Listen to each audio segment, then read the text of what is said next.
Hi, my name is Charlie, and this is Ambler's Cut, a deep dive of celebrity production companies in the E1 issue.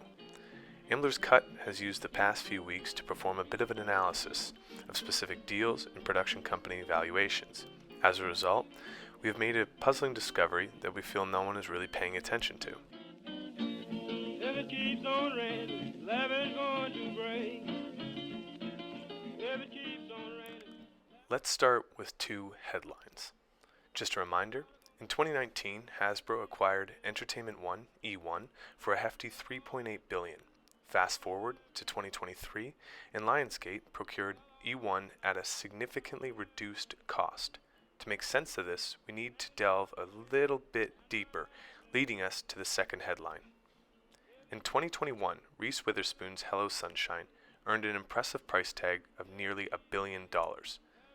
Notably, this transaction occurred when the company was merely 5 years old, with only 4 films and 6 television series under its belt. Comparing this to Entertainment One, which boasts a content library comprising of 6,500 titles and numerous titles currently in production, the obvious question appears. Despite its extensive and diverse content catalog, E1 was valued at only half of what Hello Sunshine was deemed worth. This is the point where we realized something was wrong, and the valuations of these production companies did not make sense. Nothing seemed to line up, so we decided to take a deep dive. The entanglement of celebrity production companies and private equity firms. There are multiple celebrity production companies that have shown a similar pattern in behavior. LeBron James, the Spring Hill Company, for instance, recently secured a significant minority stake from an investor group, reaching a valuation of $725 million. Tom Brady's Religion of Sports successfully raised $50 million, while Brad Pitt and Jennifer Aniston's Plan B sold 60% of the company to the French media conglomerate Media One. Additionally, Ben Affleck and Matt Damon launched a production company after securing a substantial $100 million investment from Redbird Capital Partners. It is clear that private equity firms are assigning remarkably high values to celebrity production companies. The puzzle deepens when considering the industry's forecast and the anticipation reduction in productions due to the 2023 strikes. Remarkably, what seems entirely reasonable in 2019 now appears more irresponsible in light of these recent happenings.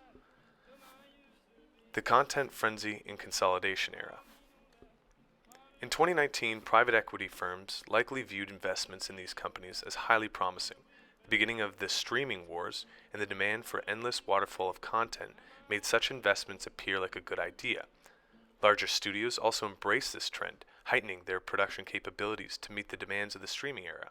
During this period, Amazon made headlines by announcing an $8.45 billion deal to acquire MGM Studios in May, while Reese Witherspoon's Hello Sunshine was sold for roughly $900 million to an unnamed media company backed by Blackstone. Fast forward to today, and these promising investments and transactions now seem downright crazy. Many studios, including Amazon, recognize a contraction in the industry. Consequently, they are scaling back original content production departments, particularly in the markets like Asia and Africa.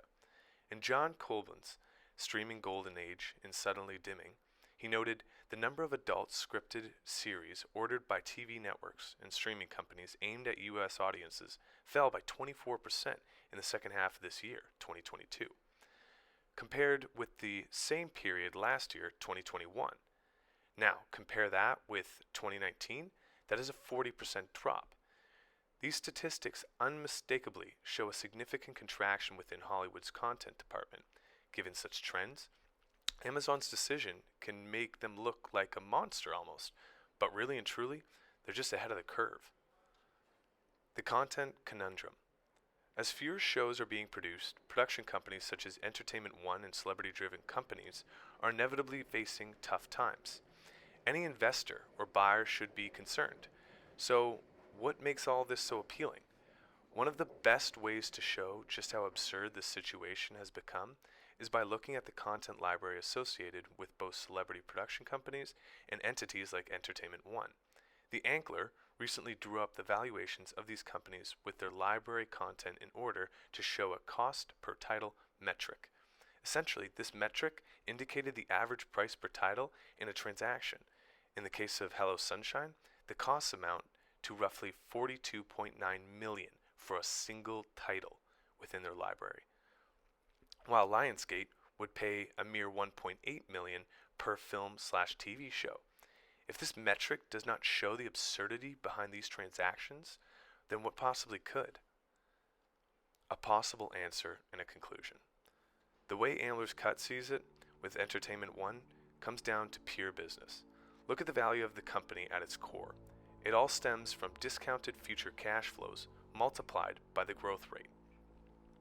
When we consider multiples of current cash flows and observe weak growth, the multiples and valuations naturally decrease. Still doesn't make sense? Discounted cash flow, DCF, analysis is a brilliant way of assessing the current value of an investment based on projections of its future's earning. It basically helps a PE firm like Redbird Capital determine if it is wise to jump on Hello Sunshine or E1.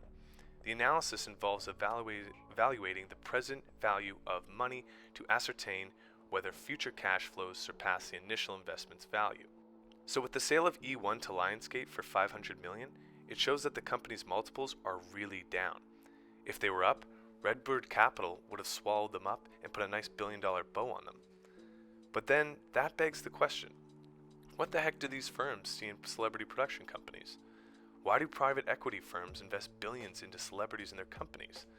Private equity firms understand their strategies thoroughly. There's a saying in business, do not bet against PE. They possess the ability to discern the appropriate course of action for these companies and sell them at an optimal time. You see, the vast size of E1 might have been overwhelming for a firm like Redbird that expected to flip the company over to someone new in a few years. However, Hello Sunshine could be something that intrigues them due to its small weight, and by marking the company's value up to the heavens above, it is all part of the firm's bigger plan. Hollywood is not just about movies, it's about making money.